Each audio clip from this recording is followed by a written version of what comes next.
Hi, I'm Dr. Masuma Rasheed. Welcome to our guided meditation today. Go ahead and take a seat where you feel comfortable, either that be on the floor, on a couch, on a chair, however you feel comfortable to go ahead and start to get in tune with your breath, your intuition. So, what I want to ask you to do is go ahead and take a deep inhale through your nostrils, and then slowly exhale. Now, what I want you to do is go ahead and take your tailbone and really sink it into the earth, the chair, wherever you're sitting, and then take the crown of the head and lift it up to the sky. And then interlace your fingers and pull them behind your head, bringing your shoulders back and down. The sway back might start to happen, so tuck that navel to spine, shoulders back and down. Take a deep inhale here. And exhale. Go ahead and slowly lower your hands down, all the while keeping your stance the same. And take one more deep inhale. And exhale.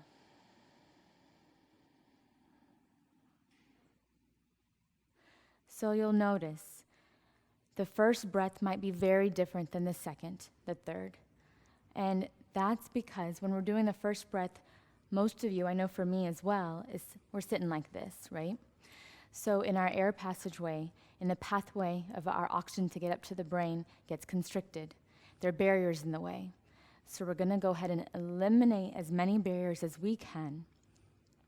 Try to understand how much potential of oxygen you can get to the brain.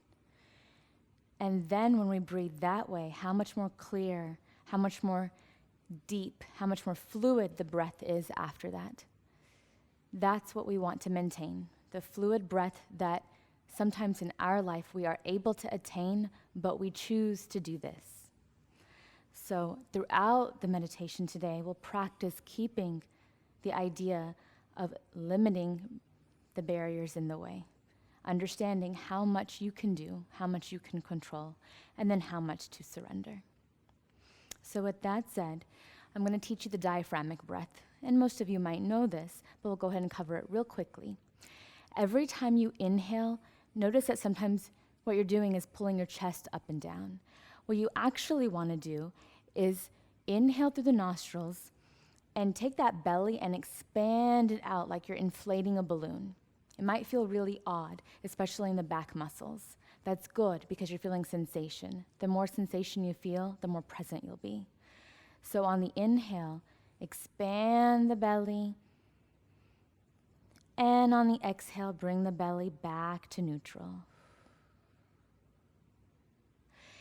If you find this to be difficult, then practice. Practicing the breath is something we have to do as well. I know for me, when I had challenges with the breath, someone once told me, well, you have to practice it just like you have to practice everything else. And I was a little annoyed by that. I thought, why do I have to practice the breath too? That should just come naturally. But just like everything, we have to work hard at it. We have to maintain it to survive. So therefore, throughout our practice today, go ahead and do the belly breath. Inhale through the nostrils and expand the belly. This diaphragmic breath is designed to physiologically calm you down. When you feel anxious, when you feel lethargic, it balances the right hemisphere of the brain and the left hemisphere of the brain. Literally will bring you back to balance. And throughout our guided meditation, that is the goal, is to understand through each energy point how to become balanced, how to understand where that is and how to maintain it, because we're going to waver. So with that said, we'll take 3 deep breaths together with the belly breath at your own pace. Inhale. And exhale. Sometimes it helps to count. Inhale, 1, 2, 3, 4. Exhale, 1, 2, 3, 4. Inhale, 1, 2, 3, 4. And exhale, 1, 2, 3, 4. Notice any pauses between the breath. Notice if you pause between the inhales and the exhales. Go ahead and try to monitor that as well. Try to go straight into the inhale and straight into the exhale. Noticing that fluid breath continues to be fluid and not just increments of fluid breath. So with that said, we'll go ahead and begin. Continue to breathe, hands up to the earth. Hands up to the sky, I should say. And we'll start today with a serenity prayer.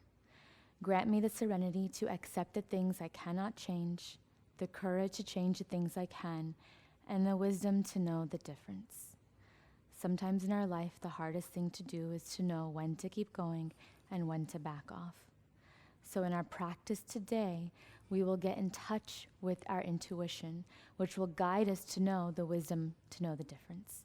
Our intuition is linked to our breath. And throughout our time on this world and on this earth, our intuition gets lost. It gets disconnected, but it's still there. And we don't know how to listen to it. It's become a stranger to us. So with our breath, luckily, we will get in touch. That's the door to open to get in touch with our intuition. So every time you breathe throughout this practice, as I start to talk, notice when your breath becomes constricted or choppy. That might be a time that I'm talking about something that is really hitting home for you. And those are the times to monitor your breath the most and try to get it deep and fluid.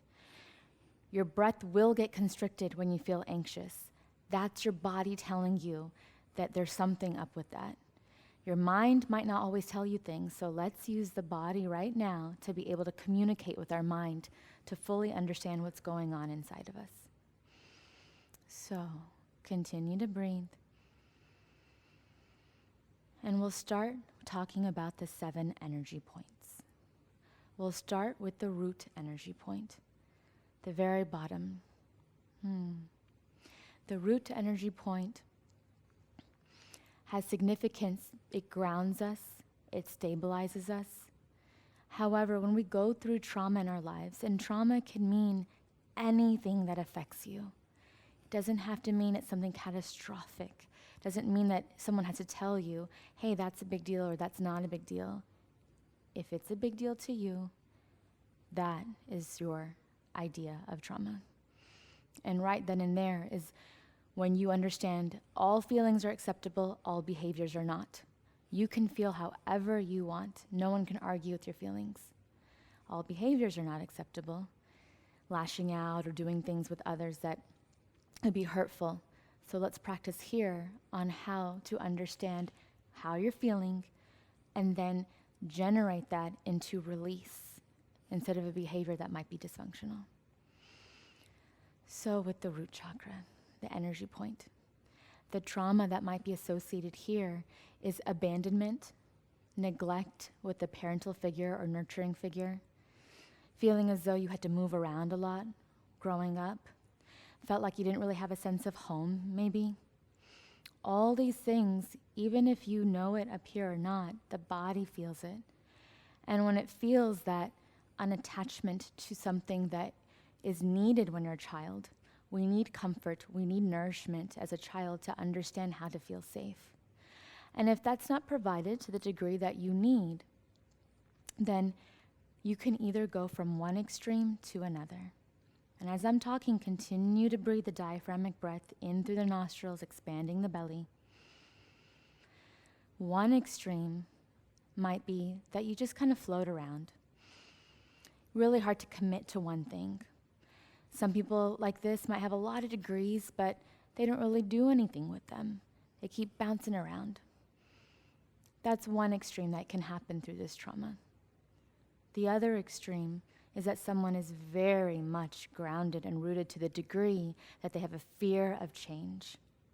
They have a fear of letting go, and therefore they are attached to worldly things, worldly belongings, worldly people, to a degree that they feel like those things will save them. Now, when the trauma occurs of abandonment or neglect or moving around a lot, not feeling a sense of home, you can either go to these two extremes. And because two extremes have the same root, you can fluctuate between these two extremes as well.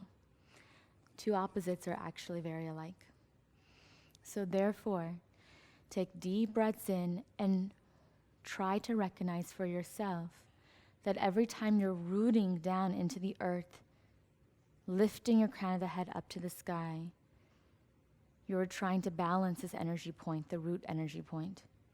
Coming to balance of understanding that the earth, worldly things, worldly belongings will support you, they won't save you. And also floating around, doing things here and there, not really committing, not really feeling a sense of ground.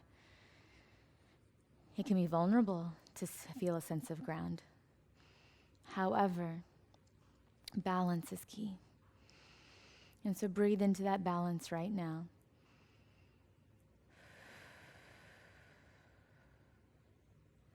And find where you fit. The truth of this moment is not the truth of the next.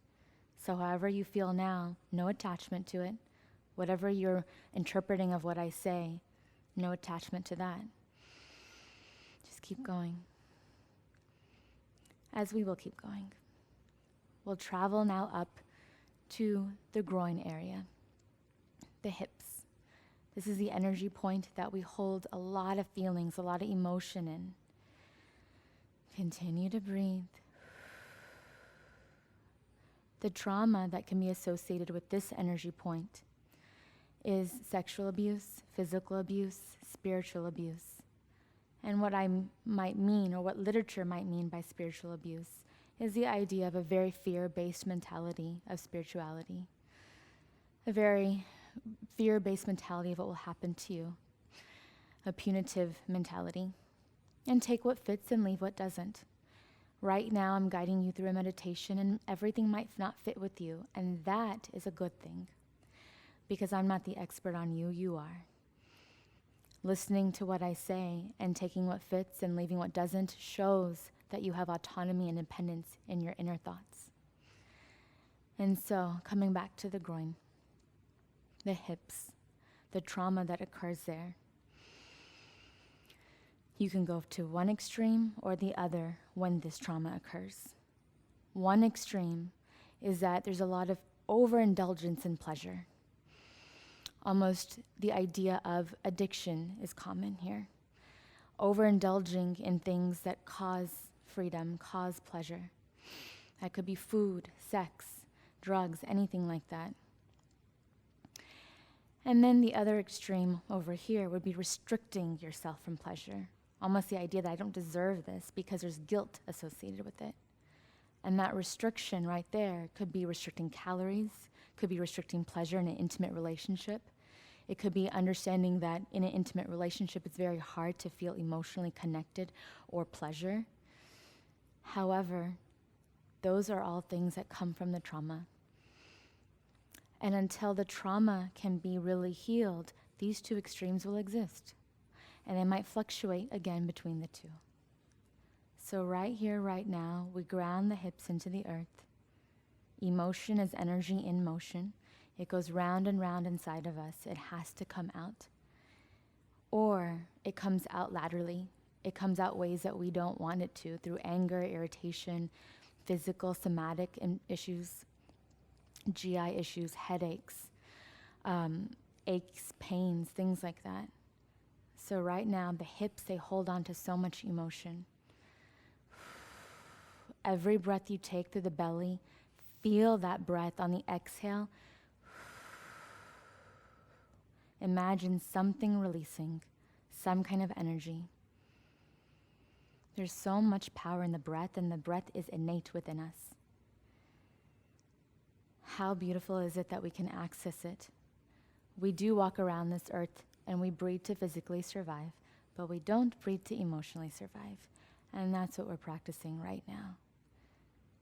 Each energy point that we go through, practicing to breathe through and balance it out.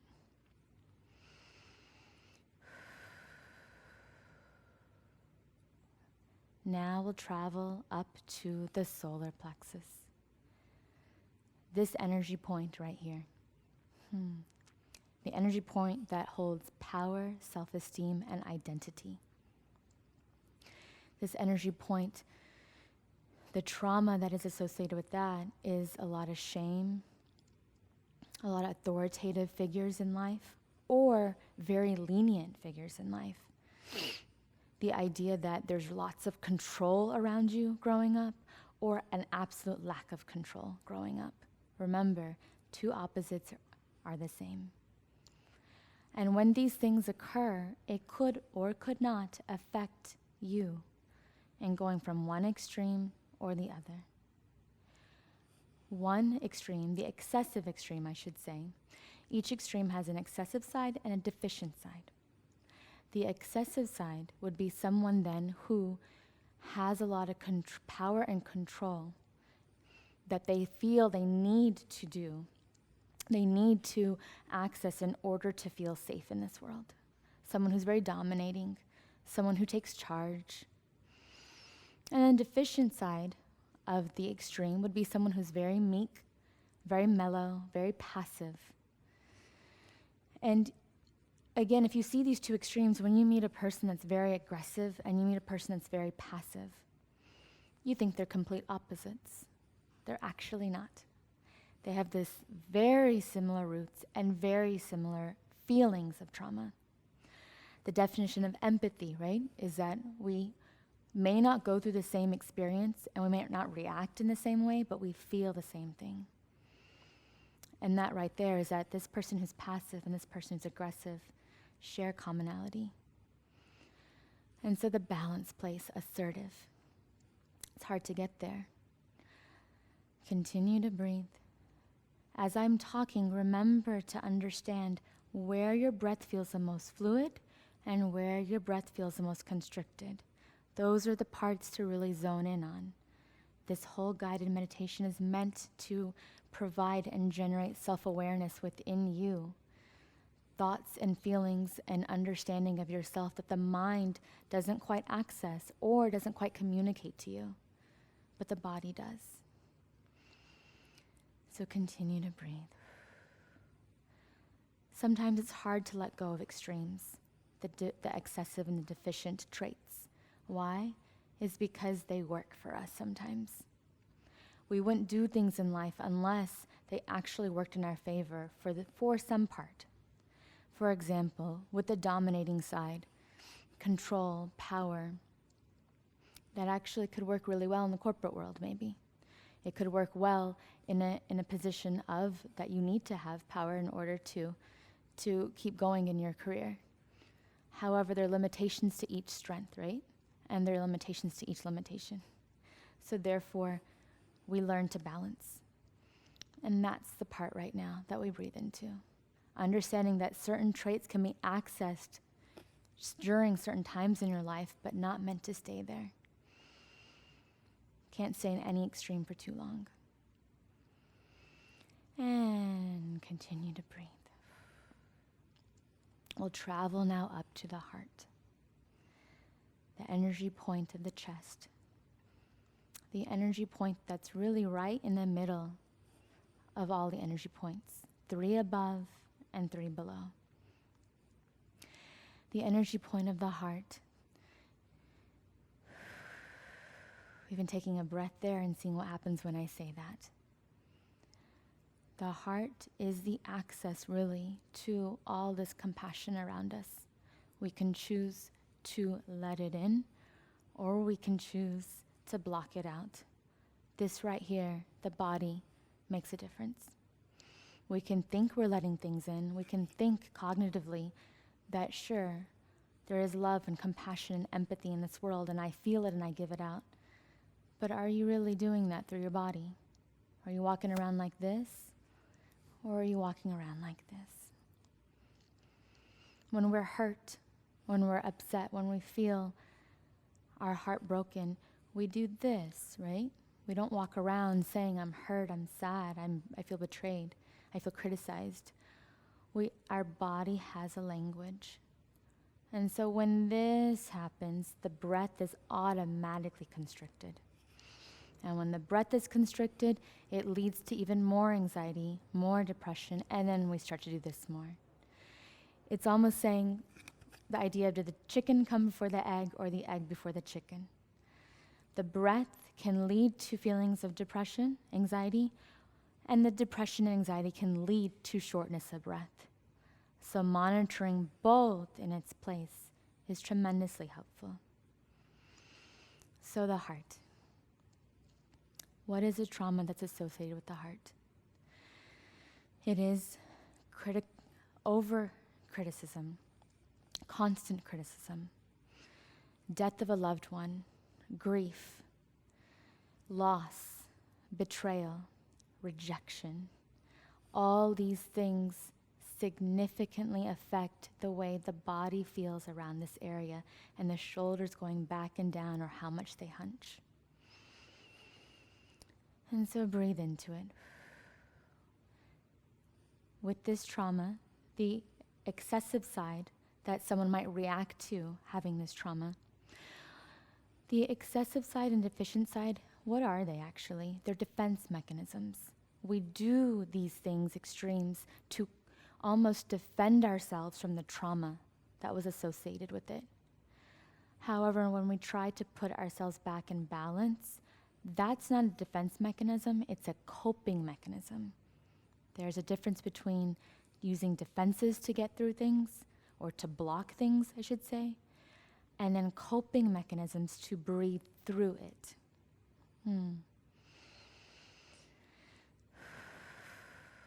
So we're cognitively going through this right now, but your body is learning how to release as well.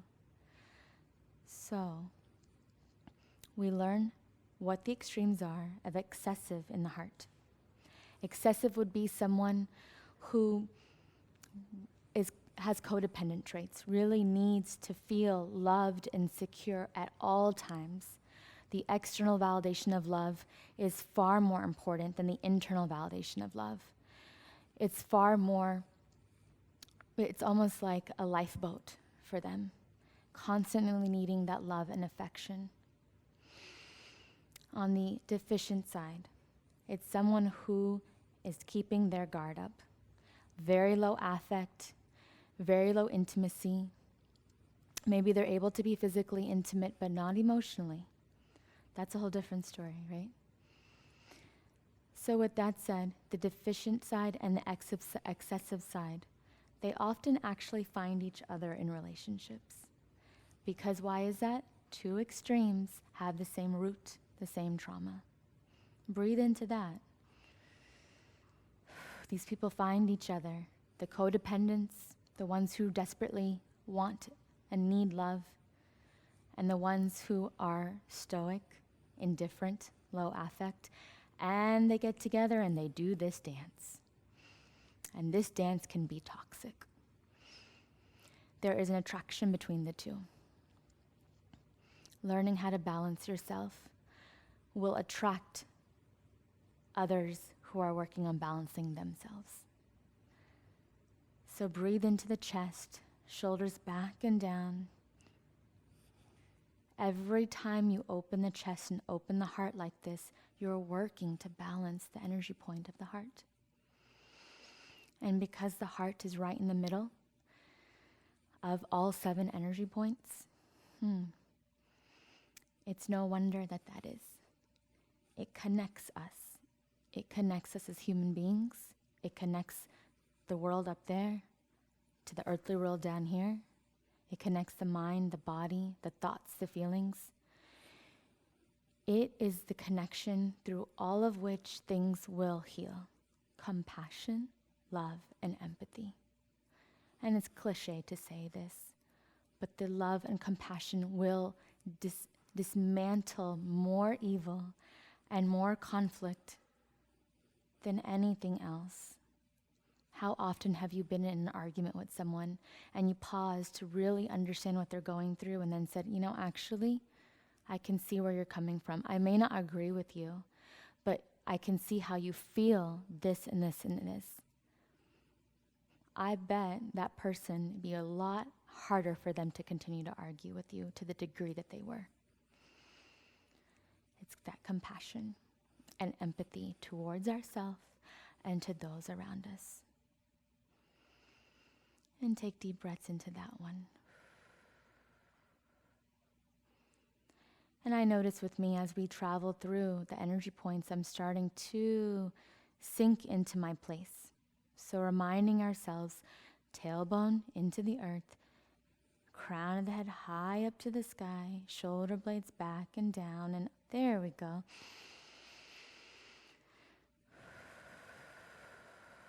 There's the breath, that fluid breath that was there from the beginning. It's up to us to access it. And maybe throughout the time I'm talking, things are resonating with me, and maybe that's why I come down. So constantly using your body to heal what is going on cognitively as well.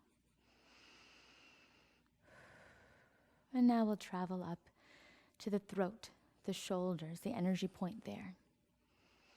This is where we keep mixed messages, secrets, lies. In our culture, there's a whole lot of that. Mixed messages would be this: come here, but stay away. We do that to others, and others do that to us. This is the message almost common in our culture. It's mixed messages. So the trauma that occurs here that would affect the energy point of the throat and the shoulders would be someone who experiences lies, who things are taught to be a secret. Things are taught to say, this is what you say here, this is how you act here. Fragmented sense of self, not really knowing your true authentic identity because there's so many scattered out there of how you should be. Mixed messages with that. The authentic self. What I do with this group of people is what I do with this other group of people. What I think on the inside shows what I feel on the outside. Congruency. Striving towards congruency is striving towards the authentic self. But first we have to understand what is the authentic self. That's a whole nother journey. For the throat chakra, for the shoulders, the trauma there can go to an excessive or deficient side. The excessive side would be someone who chats it up, talks to talk, has nothing really meaningful underneath that content, but continues to talk and talk and talk. Defense mechanism. The deficient side would be someone who wants to say something, has a message to share, but almost feels like their mouth is shut. That it comes up right here, but it's physically impossible for them to vocalize it out. That's the deficient side. And again, you can fluctuate between these two. And so how do we balance that out? Taking a deep breath in through and feeling the throat.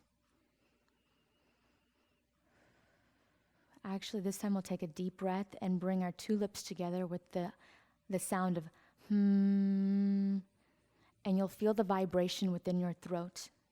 You'll feel the vibrations just like a pebble into a pond that just starts to move, starts to shift. We're moving, shifting the energy within your throat instead of all bulking up together. So on the inhale, we'll take a deep breath in. And on the exhale,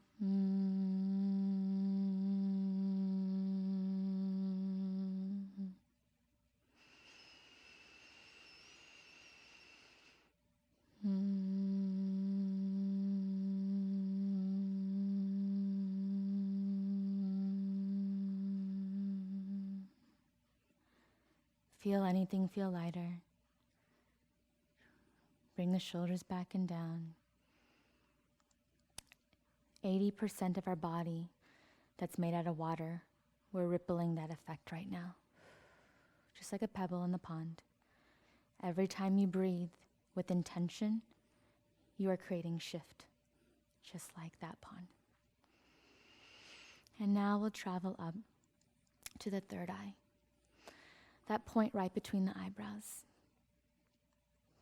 This is the energy point that when the trauma occurs here, is when throughout your life, especially as a child, you were almost denied your reality, that your intuition was told that it was wrong, that, for example, if a child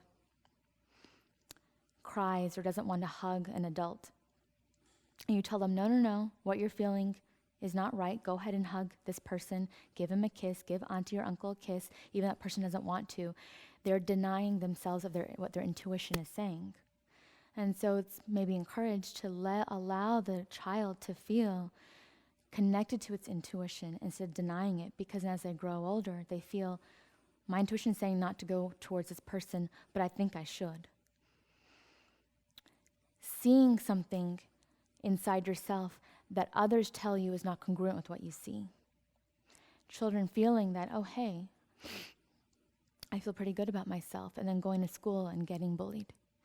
Or having parents that often criticize what they see on the inside is not what others are seeing. Or maybe what others see is not what you see on the inside. That invalidation of your truth. That trauma right here can go excessive or deficient. An excessive side would be someone who's very critical, very cynical. A deficiency in that would be someone who just kind of floats around, daydreams a lot, hard to stay focused. So let's, on the inhale, almost take your two eyebrows and squeeze them together. And on the exhale, let go. On the inhale, we'll squeeze the eyebrows together. And on the exhale, we'll let go. One of my best friends is a dermatologist, and she would probably strongly suggest we don't do that. But in order to understand how much tension there is in the face, we accept it, the tension, and then we release it. There's a therapeutic purpose to it. And now we'll come up to the crown of the head.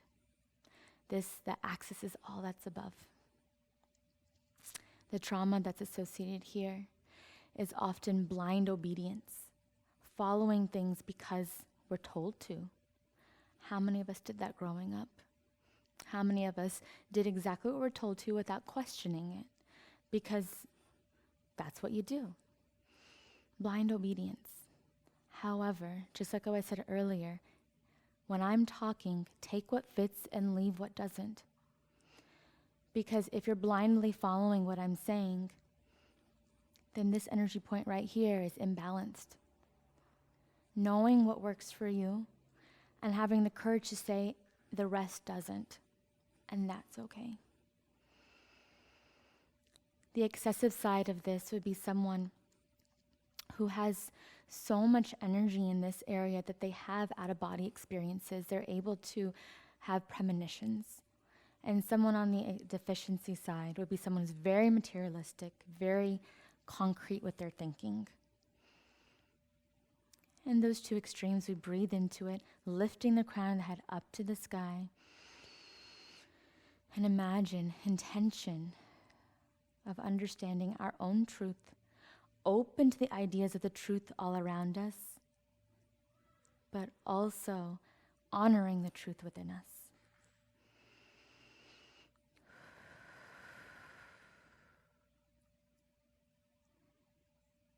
Continue to breathe in through the nostrils and expand the belly as I shift my legs.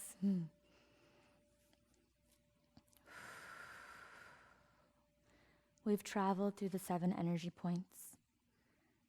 Continue to breathe. Continue to focus. And if any energy point that we discussed today cause restriction within you, I encourage you to explore it.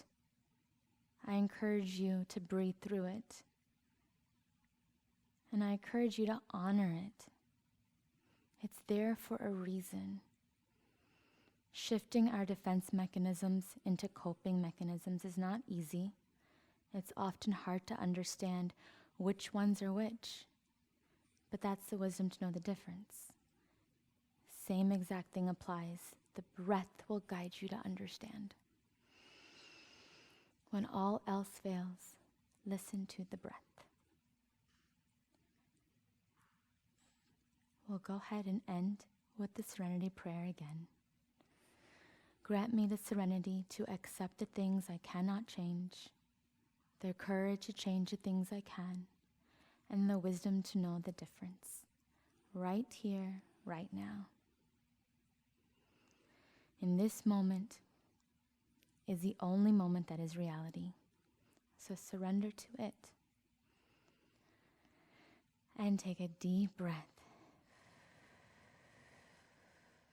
releasing anything else that is left in this moment. We'll take the arms out and up on the inhale. Bring the palms together, honoring your body and how it's communicating to you right now. Allowing the mind and the body to connect.